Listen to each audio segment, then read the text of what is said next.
Assalamualaikum warahmatullahi wabarakatuh. Jumpa lagi di Good Night YouTube channel. Apa kabar nih teman-teman? Semoga kalian yang menonton video ini selalu diberi kesehatan dan dilancarkan rezekinya. Masih dengan Vidi di sini. Pada kesempatan kali ini aku akan menceritakan pengalaman mistis dari pendaki Gunung Lawu. Gunung yang satu ini memang terkenal akan hal mistisnya. Karena menurut sejarah yang beredar, disitulah tempat penguasa tanah Jawa dan raja terakhir Majapahit moksa. Banyak orang menjadikan tempat ini sebagai tempat suci dan keramat. Seperti kisah yang akan aku ceritakan kali ini. Cerita ini datang dari teman kita. Sebut saja dia adalah Mira. Kisah ini dialami Mira ketika melakukan pendakian ke Gunung Lawu bersama teman-teman sekolahnya sekitar tahun 2018 lalu. Selama melakukan pendakian itu, Mira dan rombongannya ini sempat tersesat. Bukan cuma itu saja. Selama tersesat itu, Mira dan rombongannya ini mengalami sebuah kejadian yang benar-benar membuat Mira kapok untuk datang lagi ke Gunung Lawu. Untuk cerita lebih lengkapnya silahkan simak video ini sampai selesai. Good night.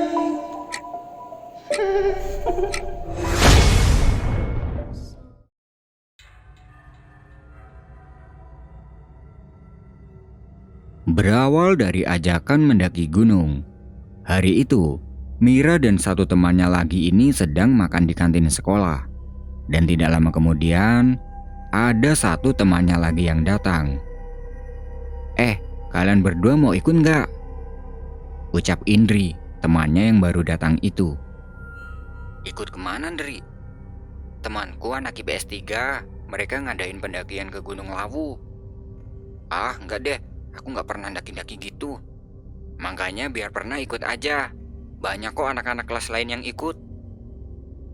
Indri ini orangnya sedikit tomboy dan periang. Dia gampang akrab dengan orang yang baru kenal. Oh iya, temannya Mira yang satunya lagi adalah Dona. Mereka bertiga ini bisa dibilang bestie banget, kemana-mana selalu bareng. Nah, karena Indri mau ikut rencana pendakian itu, jadi mau gak mau Mira dan Dona pun harus ikut. Karena kalau gak bertiga itu rasanya kayak kopi tanpa air. Bukan cuma tanpa gula, tapi tanpa air juga.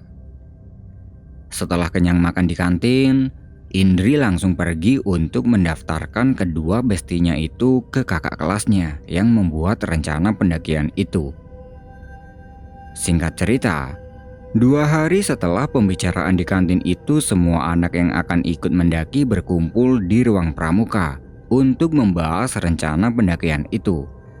Jadi waktu itu ada sekitar 10 orang yang akan ikut, termasuk Mira, Indri, dan Dona. Sambil duduk melingkar gitu, mereka mendengarkan kakak kelasnya yang sedang memberi arahan. Sebut saja kakak kelasnya itu adalah Aswin dan Mukhtar.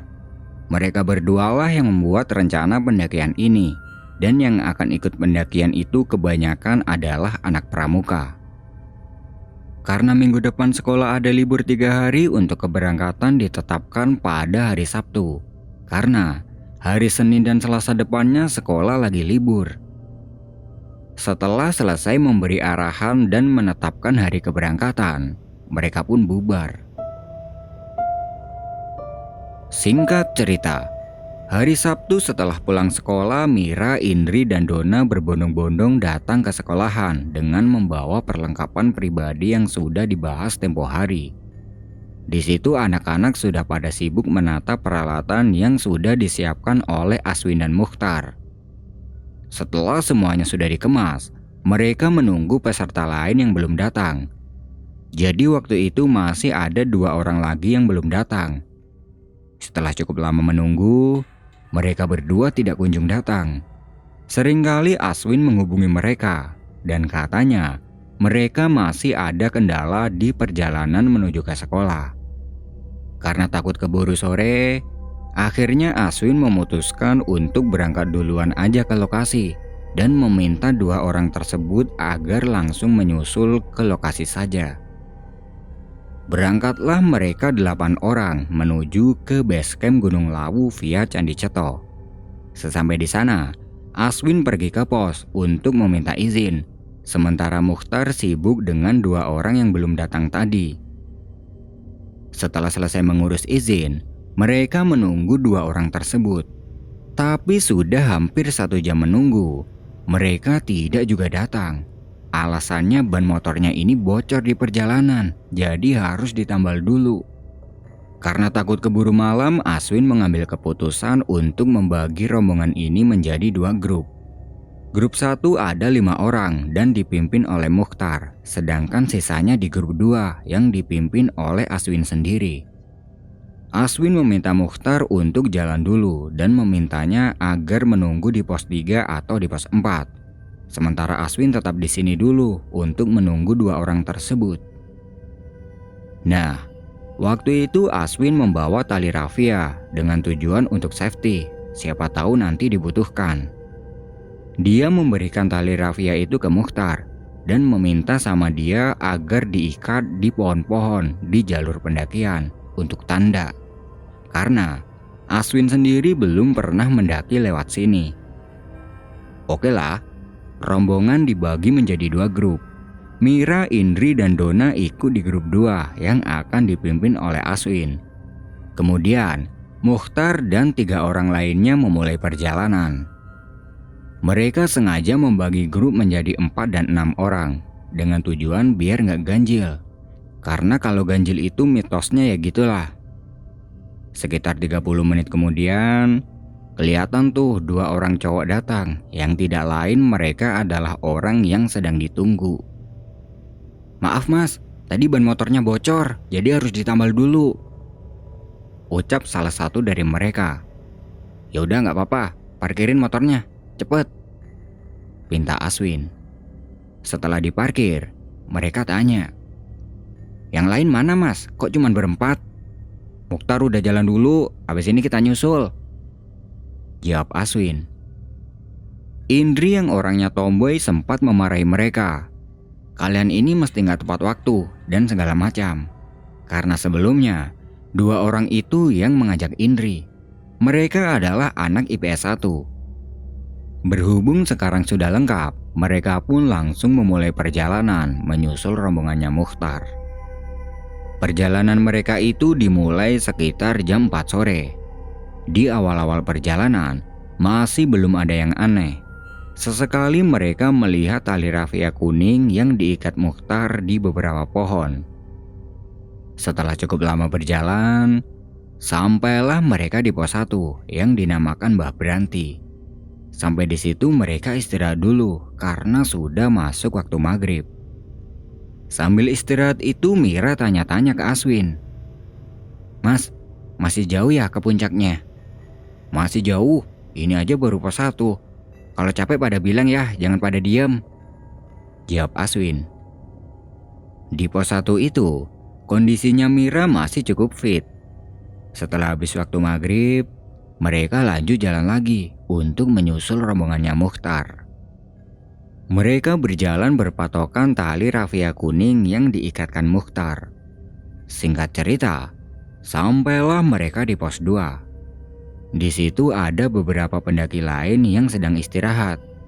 Karena niat mereka pengen cepat nyusul Mukhtar, di pos 2 itu mereka nggak berhenti lama.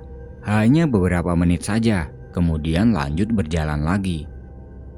Di perjalanan menuju ke pos 3, beberapa kali mereka sempat bersimpangan dengan pendaki lain yang mau turun.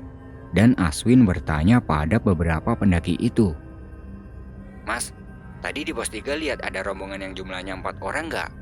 2 cowok dan 2 cewek." "Waduh, kurang inget mas. Soalnya di pos 3 tadi ada beberapa orang yang lagi istirahat." "Oh gitu, ya udah deh mas, makasih ya." "Ya, semangat ya." Mereka terus berjalan dengan pelan. Setelah cukup lama berjalan, di depan terlihat ada sebuah bangunan kayu yang mungkin itu adalah pos 3. Mereka langsung menuju ke bangunan kayu itu. Tapi, Di situ mereka tidak melihat rombongannya Mukhtar, dan kondisi di pos 3 itu sangat sepi. Lah, tadi katanya di pos 3 ada banyak orang, tapi ini kok sepi banget. Terus Mukhtar dan yang lain kok juga nggak ada? Tanya Mira dalam hati. Di situ mereka istirahat, dan ketika sedang menikmati istirahatnya, tiba-tiba dari kejauhan terdengar ada suara cewek yang minta tolong, bebarengan dengan suara ketawa. "Mas, itu suara siapa?" tanya Mira. "Pendaki lain mungkin di bawah," jawab Aswin sambil memasang telinga mendengarkan suara itu. Tidak berselang lama, suara minta tolong dan ketawa itu hilang dan mereka lanjut istirahat. Nah, ketika yang lain sedang istirahat, kelihatan Aswin ini tampak panik. Dia mondar-mandir di sekitaran bangunan kayu ini sambil mengeksplor keadaan sekitar pakai senter. "Mas Aswin, nyari apaan?" tanya Indri. "Gak nyari apa-apa, lagi liatin jalurnya nih," jawab Aswin menghentikan kegiatannya. Terlihat dari raut mukanya, Aswin ini sangat gugup, gak tahu karena apa. Mira yang menyadari itu hanya diam saja dan tidak berani bertanya. Lalu, tiba-tiba Aswin ngomong ke mereka semua. Ayo lanjut jalan lagi, biar gak kemalaman." Jadi nada bicaranya Aswin ini seperti sedang menyembunyikan sesuatu. Mungkin dia habis melihat sesuatu di tempat ini. Mereka semua langsung berdiri dan lanjut berjalan meninggalkan bangunan itu. Nah, tadi kan mereka mengiranya ini adalah pos 3. Ternyata bukan, tapi mereka taunya nanti. Beberapa langkah berjalan, mereka menjumpai tali rafia yang terikat di sebuah pohon. Awalnya mereka mengiranya itu adalah tali yang diikatkan Mukhtar, tapi di sini ada sedikit kejanggalan. Tadi kan tali yang dikasih Aswin ke Mukhtar itu warnanya kuning, tapi ini yang terikat di pohon warnanya merah. Mira tidak berpikir aneh-aneh dulu. Ya mungkin saja yang memasang tali itu adalah pendaki lain, atau mungkin Mukhtar membawa tali lain yang berwarna merah. Sambil terus berjalan, Mira memperhatikan Aswin, dan dia ini tampak bingung. Seringkali dia celingukan merhatiin keadaan sekitar. "Kenapa mas? Kok kayak gugup gitu?" tanya Mira yang waktu itu berjalan di belakangnya Aswin. Enggak, aku lagi nyari tanda selanjutnya," jawab Aswin. Tidak jauh berjalan terlihat lagi ada tali rafia yang berwarna merah yang terikat di semak-semak, dan mereka terus berjalan mengikuti petunjuk tersebut. Beberapa meter kemudian, ada lagi tanda yang sama, yaitu tali rafia yang berwarna merah. Jadi ini udah 3 kali mereka menjumpai tanda itu. Mira yang merasakan ini benar-benar janggal. Dia tanya ke Aswin, "Mas, bukannya tali yang dikasih ke Mas Mukhtar tadi warnanya kuning ya?" "Iya Mir, kenapa?" "Ini kok merah ya mas?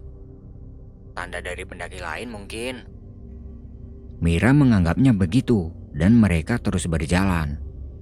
Setelah kurang lebih 30 menit berjalan, di depan terlihat ada bangunan kayu lagi. Karena mengiranya itu adalah pos 4, mereka cepat-cepat menuju ke bangunan itu. Sesampainya di tempat itu, suasananya sangat sepi, tidak ada pendaki lain satupun. Aswin nyeletuk, "Mukhtar dan yang lain kok nggak ada di sini ya? Memangnya ini pos 4 ya mas? Kalau dihitung dari bawah tadi sih iya." Sampai di sini mereka tidak tahu ini pos 4 apa bukan, karena di situ tidak ada penanda yang menunjukkan kalau itu adalah pos 4. Aswin mengajak yang lain untuk istirahat dulu di dekat bangunan kayu itu. Sambil istirahat, Mira memperhatikan bangunan kayu ini. Kalau dilihat-lihat, ini lebih mirip gubuk, bukan pos. Dan gubuk ini terlihat sangat seram.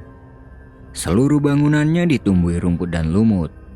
Sepertinya ini bangunan sudah sangat tua dan tidak pernah dirawat. Nah, ketika sedang sibuk memperhatikan bangunan kayu itu, tiba-tiba Donna ketakutan, seperti melihat sesuatu.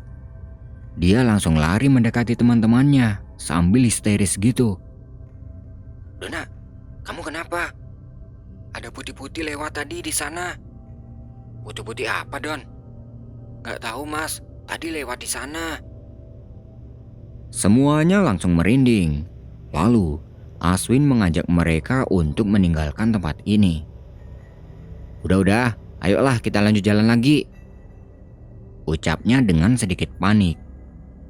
Nah, si Donna, dia tidak mau diajak lanjut jalan. Dia malah nangis dan malah mengajak balik turun. Mereka semua pada bingung dong. Di sisi lain, sampai di sini mereka tidak juga bertemu dengan rombongannya Mukhtar. Beberapa kali Aswin memujuk Donna agar mau diajak lanjut jalan, tapi tetap saja dia ini tidak mau dan menangis. Aswin terlihat semakin bingung. Lalu, tiba-tiba terdengar ada suara gaduh dari dalam bangunan kayu tersebut, seperti papan kayu yang dibanting-banting. Spontan mereka semua pada diam dan suasana malam ini benar-benar mencekam. "Mas, gimana ini? Lanjut jalan naik apa gimana?" tanya Faris, salah satu orang yang datangnya telat tadi. Karena malam itu sudah menunjukkan jam 9, akhirnya Aswin mengambil keputusan untuk nginep dulu dan tunggu sampai pagi. Aswin mengajak mereka untuk naik ke atas sedikit, karena di sana terlihat ada sebidang tanah yang datar. Sampai di sana, ternyata tempatnya ini tidak begitu luas, sekitar 3 kali 4 meteran. Tapi cukuplah kalau buat diriin 2 tenda. Aswin langsung mengeluarkan tendanya dan dipasang. Kemudian mereka duduk melingkar sambil membuat minuman hangat. Sempat ada rasa jengkel pada Mukhtar, karena tadi kan mereka sudah janji untuk bertemu di pos 3 atau di pos 4. Sekarang malah ninggalin duluan. Donna yang tadi ketakutan sekarang sudah agak tenang. Lalu dia bilang pada yang lain kalau dia nggak mau lagi nerusin perjalanan ini. Kalau udah pagi dia mau balik turun aja. Sampai-sampai dia ini nekat balik turun sendiri, misalkan yang lain nggak mau. Mereka menenangkan Donna, dan Aswin menuruti permintaan si Donna.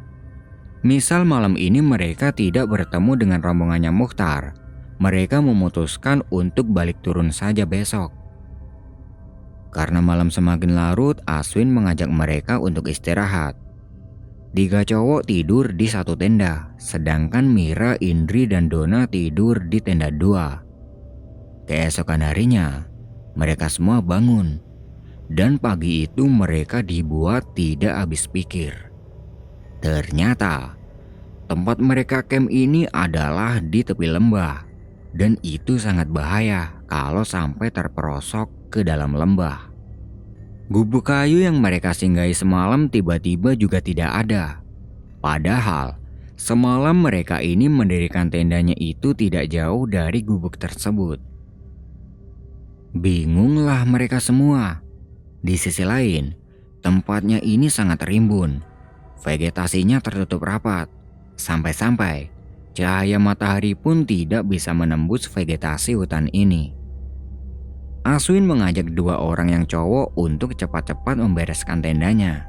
Setelah itu, mereka cepat-cepat meninggalkan tempat ini. Mereka semua berjalan naik. Seringkali, Aswin menebas semak dengan tangannya untuk membuka jalan. 30 menit kemudian, akhirnya mereka sampai di tempat yang vegetasinya sedikit terbuka dan juga terlihat ada jalan setapak. "Mas, kayaknya ini jalur pendakiannya deh," ucap Faris. Iya Riz, ini emang jalurnya, jawab Aswin. Dia yakin kalau ini adalah jalurnya karena terlihat ada bekas jejak sepatu di jalur itu. Sampai di situ Donna minta kembali turun. Tapi terlihat tidak jauh di atas ada suara keramaian dari pendaki lain. Kita ke atas sebentar ya, siapa tahu Mukhtar dan yang lain ada di sana. Gak mau, aku mau turun aja. Kalau kalian pengen naik, naik aja. Aku mau turun. Ya udah gini aja, kalian tunggu di sini sebentar, biar aku ke atas. Kalau di atas nggak ada Mukhtar, kita langsung balik turun. Oke lah, mereka berlima duduk di pinggir jalur. Kemudian Aswin naik ke atas. Sambil menunggu Aswin balik, Mira tanya-tanya ke Donna. Memangnya semalam dia melihat apa, kok sampai histeris gitu? Katanya, semalam itu gak jauh dari mereka ada sosok cewek yang rambutnya sangat panjang. Pakaiannya putih dan kotor banget.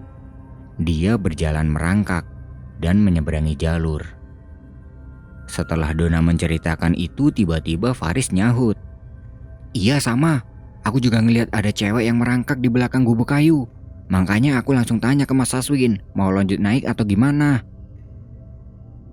Mereka berlima benar-benar tidak habis pikir.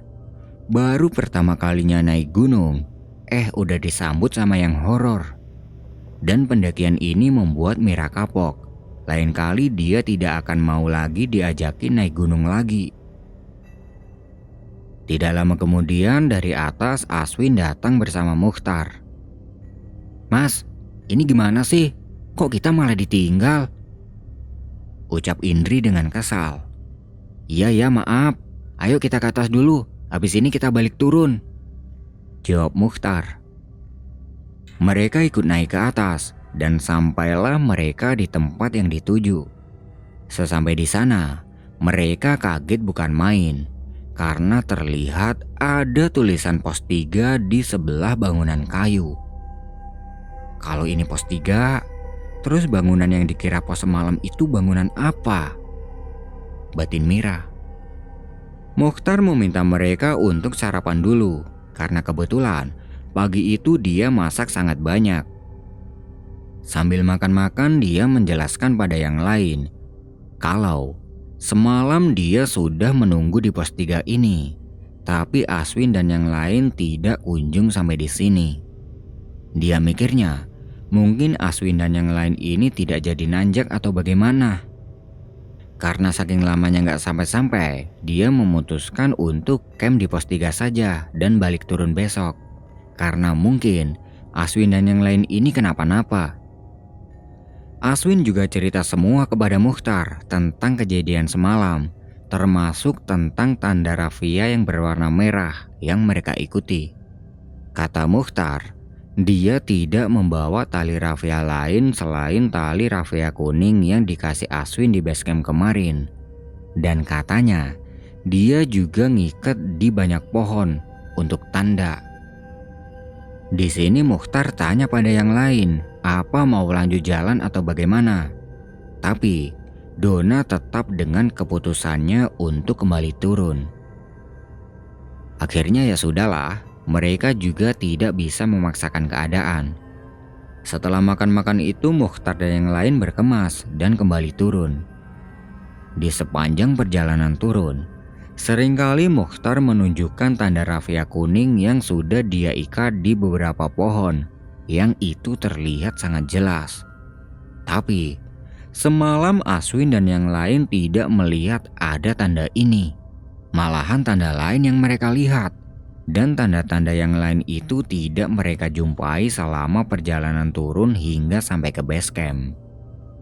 Sesampai di base camp mereka istirahat sebentar, kemudian mengambil motornya masing-masing untuk kembali ke sekolahan. Sesampainya di sekolahan, Mukhtar dan Aswin minta maaf pada mereka semua karena pendakian kali ini dinyatakan gagal. Mereka pun memaklumi keadaan ini dan balik pulang ke rumahnya masing-masing. Semenjak kejadian itu, Mira sudah kapok kalau harus naik gunung lagi. Tapi kapoknya itu hanya beberapa saat. Malahan, Sekarang dia suka aktif di kegiatan pendakian setelah ada salah satu temannya dulu yang mengajak dia mendaki ke Gunung Prau. Artinya dia ini nggak kapok, justru malah ketagihan untuk mendaki lagi, tapi tidak dengan mendaki ke Gunung Lawu. Nah, itu tadi adalah pengalaman mistis yang dialami dan dikirim oleh Mira ketika dia dan teman-temannya mendaki ke Gunung Lawu via jalur Candi Ceto. Ada yang udah pernah mendaki ke Gunung Lawu via jalur itu nggak? Kalau ada komen-komen ya di bawah. Terima kasih buat teman-teman yang sudah nonton video ini sampai selesai. Aku pamit undur diri dulu ya. Good night and see you next time.